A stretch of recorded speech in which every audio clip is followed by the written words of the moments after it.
بسم اللہ الرحمن الرحیم۔ السلام علیکم ناظرین اکرام، آج کل آپ کو ایک لفظ یعنی ففتھ جنریشن وار بہت سننے کو مل رہا ہوگا۔ آخر یہ ہے کیا؟ ففتھ جنریشن وار کو سمجھنے کے لیے ہمیں تھوڑا ہسٹری میں جانا ہوگا تاکہ ہمیں پتہ چل سکے کہ اس سے پہلے 4 جنگیں کون سی قسم کی ہیں۔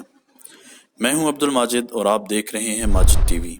نئے آنے والے دوستوں سے گزارش ہے کہ ہماری اس کاوش کا صلہ ہمیں لائک کی صورت میں ضرور دیا کریں اور ہمارے اس چینل کو یعنی ماجد ٹی وی کو سبسکرائب کر لیں۔ دوستو، ہمیں معلوم ہونا چاہیے کہ تاریخ جنگ اتنی ہی قدیم ہے جتنا خود انسان ہے۔ انسان اور جنگ ہمیشہ لازم و ملزوم رہے ہیں۔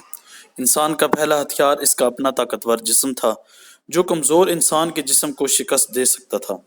اس انسانی جسمانی طاقت کے بعد پتھر کے ہتھیار مثلاً اینٹ، روڑا اور کنکر وغیرہ کا استعمال کیا گیا۔ بعد ازاں دھات کا زمانہ آیا تو چاقو، چھری، تلوار، خنجر، تیر اور کمان ایجاد ہوئے، اور ذرا مزید وقت گزرا تو اس دوڑ میں گھوڑا بھی داخل ہو گیا۔ گھوڑے اور انسان کی رفاقت کا دور ایک طویل دور ہے جس پر تاریخ جنگ میں بہت سا مواد ملتا ہے۔ نیزہ اور ڈھال گھوڑ سوار کے 2 کارگل ہتھیار تھے۔ انسانی پیدائش سے لے کر رسالے یعنی گھڑ سوار کی تشکیل تک کے اسی دور حرب و ضرب کو فرسٹ جنریشن وار کا نام دیا جاتا ہے۔ سیکنڈ جنریشن وار کا آغاز بارود کی ایجاد سے ہوتا ہے۔ بارود کی ایجاد بھی تاریخ جنگ و جدال کے ایک اہم مرحلہ اور موضوع ہے۔ اس کا آغاز 12ویں صدی عیسوی میں اہل چین کے ہاتھوں ہوا۔ چنگیز اور ہلاکو کے زمانے تک بارود ایجاد نہیں ہوا تھا۔ اگر ایسا ہوتا تو منگولوں کو قلعہ مینار بنانے کی ضرورت نہ تھی۔ بارود فی نفسہ اپنے اندر ایک خوفناک تباہی کا عنصر رکھتا تھا جو اول توپ کی صورت میں ظاہر ہوا، اور رائفل اور مشین گن وغیرہ کہیں بعد میں جا کر ایجاد ہوئی۔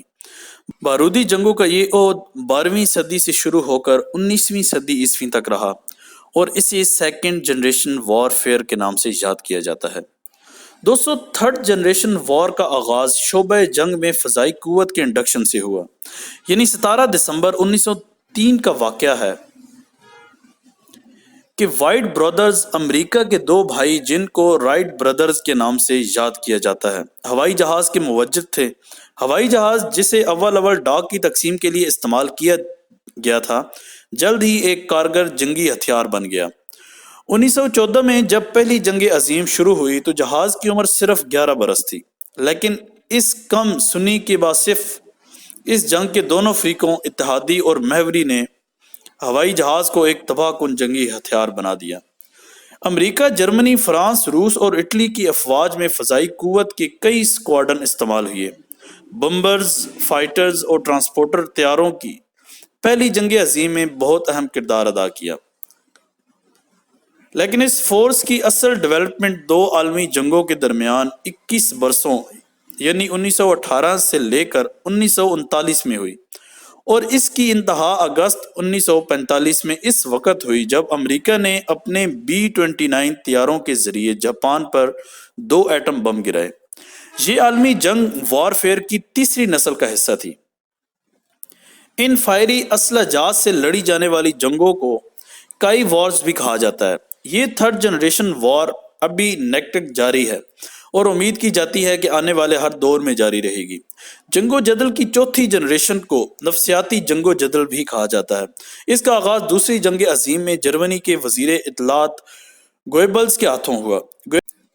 اس نفسیاتی جنگ و جدل کا آغاز اگرچہ دوسری عالمی جنگ میں ہو گیا تھا، لیکن اسے اس جنگ کے خاتمے کے بعد 1945 سے لے کر موبائل وغیرہ کی ایجاد تک باقاعدہ ایک الگ جنریشن وار فیئر کے طور پر یاد کیا جانے لگا۔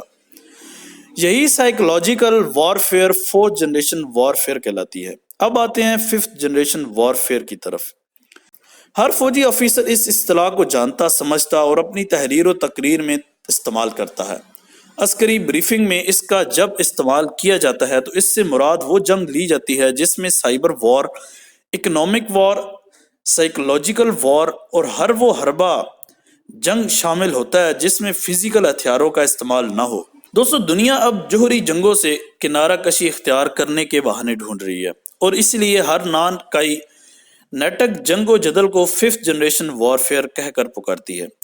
دوستو social media, electronic media, print media, internet وغیرہ سب مل کر ففتھ جنریشن وار فیئر کے اوزار جانے جاتے ہیں۔ ہم دیکھ رہے ہیں کہ ہماری نسل اور ہماری آنے والی نسلوں میں جدید ٹیکنالوجی کے ان اوزاروں اور ہتھیاروں نے کیا کیا گل کھلائے ہیں۔ جرائم کی شرح میں جو ہوشربا اضافہ ہو رہا ہے، اس میں اسی سوشل میڈیا کا حصہ غالب ہے۔ ہم ہر روز بروز اس پر اپنے انحصار میں اضافہ کرتے چلے جاتے ہیں۔ آج جو کچھ میڈیا پر آ رہا ہے وہ اگر جھوٹ بھی ہے تو اسے سچ سمجھ رہے ہیں۔ ٹی وی پر جو کمرشل چلائے جا رہے ہیں، ان کی عبارت کو غور سے سنیں، آپ کو معلوم ہوگا کہ یہ سب کا سب پروپیگنڈا اور مبالغہ ہے۔ ہم نقل کو اصل سمجھنے پر مجبور ہوتے جا رہے ہیں۔ جھوٹ ہو یا سچ، جب وہ آپ کے سوشل میڈیا پر آتا ہے تو آپ کے ذہن میں شکوک پیدا کر دیتا ہے، اور اسی کشمکش کا نام ففتھ جنریشن وار ہے۔ دوستو امید کرتا ہوں میری ویڈیو آپ کو اچھی لگی ہوگی۔ میری اس ویڈیو کو لائک ضرور کریں اور ہمارے اس چینل کو سبسکرائب کریں تاکہ آنے والی ہماری ہر اپڈیٹ آپ تک ملتی رہے۔